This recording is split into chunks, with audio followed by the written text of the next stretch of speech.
Hi, welcome back to my channel. Bigg బాస్లోకి అయితే నిన్న భరణి గారు అని శ్రీజ ఎంట్రీ ఇచ్చారు. సో ఇంకా మనం ఎప్పుడెప్పుడు అనేది చూసినా అది కూడా వచ్చేసింది. వీళ్ళిద్దరు బయట నుంచి చెక్ చేశారు, బయట ఏం జరిగిందో తెలుసుకున్నారు. కాబట్టి అసలు భరణి గారు మళ్ళీ బంధాల్లోకి వెళ్తారా ఏంటి, శ్రీజ అప్పట్లాగా అన్ని విషయాలు స్టాండ్ తీసుకొని మాట్లాడుతున్నా ఏంటి అనేది అయితే మనం ముందు ఈ వీక్లో చూద్దాం. సో ఇద్దరిని పంపించారు కాబట్టి వాళ్ళిద్దరిలో ఒకళ్ళే ఉంటారని బిగ్ బాస్ కూడా అనౌన్స్ చేశారు క్లియర్గా.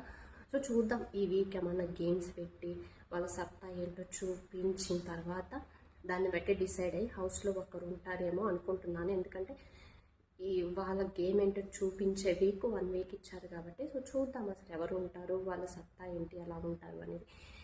ఇంకా బర్నీ విషయానికి వస్తే రాగానే తనకు అర్థమైపోయినట్టుంది.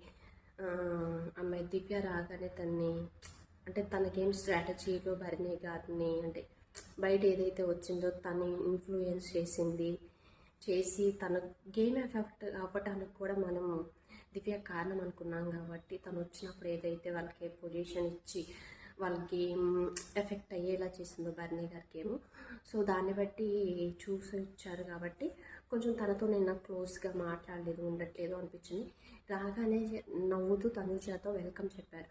ఎందుకంటే తనకి బయట ఆల్రెడీ మంచి సపోర్ట్ ఉంది, ఇంకా తనతోనే ఉంటే మంచిది నాకు కూడా ఫర్దర్గా గేమ్లో అన్నట్టు తను ఒక స్ట్రాటజీతో వచ్చి రాగానే తనుజ కొంచెం వాళ్ళిద్దరు మాట్లాడుకోవటం, మన గేమ్ ఆడదాం, మీరు మీ గేమ్ ఆడండి, నేను నా గేమ్ ఆడతాను, మనం ఏంటో చూపిద్దాం అన్నట్టు వాళ్ళిద్దరు రాగానే అట్లా మాట్లాడుకున్నారు. ఇంకా దివ్యతో ఏం మాట్లాడలేదు. కొంచెం అందరితో మాట్లాడిన తర్వాత దివ్యాన్ని పిలిచి మాట్లాడిన తర్వాత ఎందుకు నిన్న అది ఇవ్వలేదు అంటే ఇంకా ఏదో నిన్న నరేట్ చేశారు, నిన్న మాట్లాడలేదు, తను నిన్నటి నుంచి ఏడుస్తున్నాను కొంచెం హౌస్ మేట్స్ కూడా చెప్పేసరికి అదేం లేదు ఇంకన్నట్టు ఆయన కూడా చెప్పారు. ఆయనకి అర్థమైపోయింది కదా బయట ఏం జరుగుతుంది ఏంటి అనేది. చూసొచ్చారు కాబట్టి తనకి ఎంత దూరంగా ఉంటే అంత మంచిది అనుకున్నాను. అదే కాకుండా దివ్య మళ్ళీ తను వచ్చినప్పుడు తన సెకండ్ ఛాన్స్ వచ్చింది, తను యూజ్ చేసుకుని ఇవ్వచ్చు కదా. తను అసలే బంధాలు అని బయటకు వెళ్ళిపోయారు. మళ్ళీ ఎందుకు రాగానే మళ్ళీ ఆడటం, ఆయన చుట్టూ తిరగటం. దివ్య అయితే నిజంగా ఆయన రాగానే ఇచ్చి ఆయన నాతోనే ఉండాలి, మళ్ళీ నాతోనే ఉండాలి, ఇదంతా అమ్మాయి బన్నీ గారు గేమ్కి ఎఫెక్ట్ అవుతుంది, నిజంగానే ఎఫెక్ట్ అవుతుంది. మళ్ళీ ఆ అమ్మాయి అలానే ఆయన చుట్టూ తిరుగుతూ ఏడుస్తూ మళ్ళీ ఏదో మాట్లాడి మళ్ళీ రిలేషన్ పెట్టుకొని వాళ్ళిద్దరు పెద్ద కూర్చొని మాట్లాడి ఇలా మ్యానిపులేట్ లాగా ఇట్లా చేస్తే మళ్ళీ బన్నీ గారు అయితే అవుట్ అయిపోతారు. సో ఈ వీక్ అలా జరగకుండా బన్నీ గారు చూసుకుంటారేమో.